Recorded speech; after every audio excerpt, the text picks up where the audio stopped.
ఒక American Indian విభూది నిజంగా పనిచేస్తుందా గురుగారు అని చెప్పి అడిగారు వాట్సాప్ పైన. అయితే విభూది అసలు ఎందుకు అనేది ముందు అందరు తెలుసుకోవాలి. ఇది సాంప్రదాయంలో భాగం కాదు, ఇది ఒక టెక్నిక్. అది ఏంటంటే ఆ విభూతి మనలో ప్రాణశక్తి ఉంటుంది. ప్రతి మానవుల్లోనూ ప్రాణశక్తి ఉంటుంది, ప్రతి జీవిలోనూ ప్రాణశక్తి ఉంటుంది. అదేంటంటే మన ప్లానెట్కి సంబంధించి చుట్టుపక్కల ఉన్నటువంటి ప్లానెట్స్ మీద ఆధారపడి అది ఒక్కొక్క రోజు ఒక్కొక్క స్ట్రక్చర్లో పనిచేస్తూ ఉంటుంది అనమాట మనలో ఉన్న ప్రాణశక్తి. అందుకని ఆ ప్రాణశక్తి ఎక్కడెక్కడ ఉందో తెలుసుకోకుండా ఉండటం కోసం విభూది పూసుకుంటారు.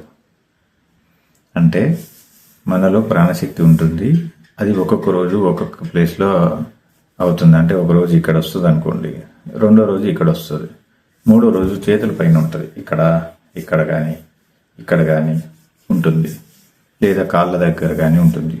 అది దేని మీద డిపెండ్ అయి ఉంటుందంటే మన గ్రహం తిరిగేదాన్ని బట్టి తనలో తాను తిరుగుతూ సూర్యుని చుట్టూ తిరుగుతుంటుంది కదా, అలా తిరిగే స్ట్రక్చర్స్లో చుట్టూ ఉన్నటువంటి ప్లానెట్స్ని బట్టి మనలో ప్రాణశక్తి అనేది ఒక్కొక్క రోజు ఒక్కొక్క చోట ఉంటుంది అనమాట. ఒకరోజు వెన్నుముక్కలో ఉంటుంది. సపోజ్ మంగళవారం రోజు వెన్నుముక్కలో ఉంటుంది అనుకుందాం, బుధవారం రోజు తలలోకి వచ్చేస్తుంది, అక్కడ ఆపరేట్ చేస్తుంటుంది ఆ రోజు.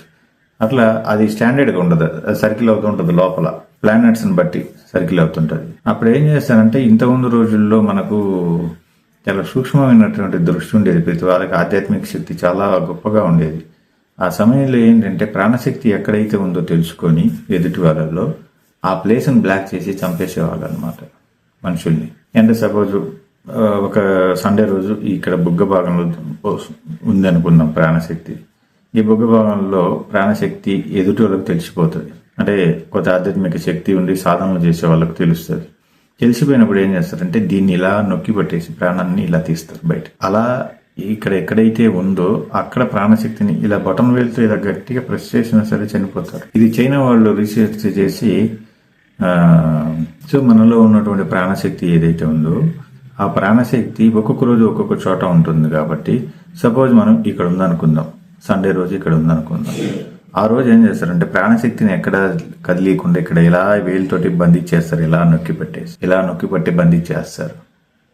అప్పుడు ఏమవుతుందంటే ఇక్కడి నుంచి ప్రాణశక్తి ఇంకా ఆపరేట్ చేయడం మానేస్తుంది. అలా మనిషిని ఏం చేస్తారంటే కోమాలోకి తీసుకెళ్ళిపోతారు. అంటే వాళ్ళు ఇంకా మైండ్ అవన్నీ పని చేయకుండా చేయగలరు అనమాట. ఇది మన క్షుద్ర కళలలో ఇది ఒక కళ అనమాట. సో అలా కళలు తెలిసిన వాళ్ళు కొంతమంది ఈ హస్తకళలు తాంత్రిక కళలు తెలిసిన వాళ్ళు అలా మనిషిని ఆపరేట్ చేస్తారనమాట.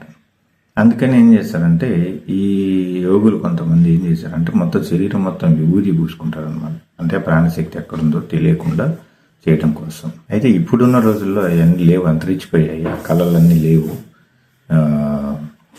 ఏదైతే తాంత్రిక విద్యలు ఉన్నాయో లేదా హస్తకళలు ఉన్నాయో ఇంకా వేరే ఏదైతే దీంట్లో అవన్నీ ఉన్నాయో అవన్నీ కూడా ఇప్పుడు లేవు, ఇప్పుడు పనిచేయట్లేదు. ఒకవేళ ఉన్నా కూడా పనిచేయవు. ప్లానెట్స్ చాలా దూరం వచ్చేసాయి ఇప్పుడు.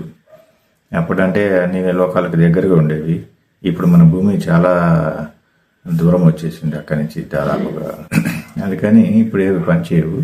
అందుకని ఇప్పుడు విభూతికి అంత అవసరం ఏం లేదు. అది అప్పట్లో ఏంటంటే మన యొక్క ప్రాణశక్తిని ఎదుటోడు ఐడెంటిటీ చేయకుండా ఉండటం కోసం ఆ విభూతి అనే ఒక వ్యవస్థ ఉందన్నమాట.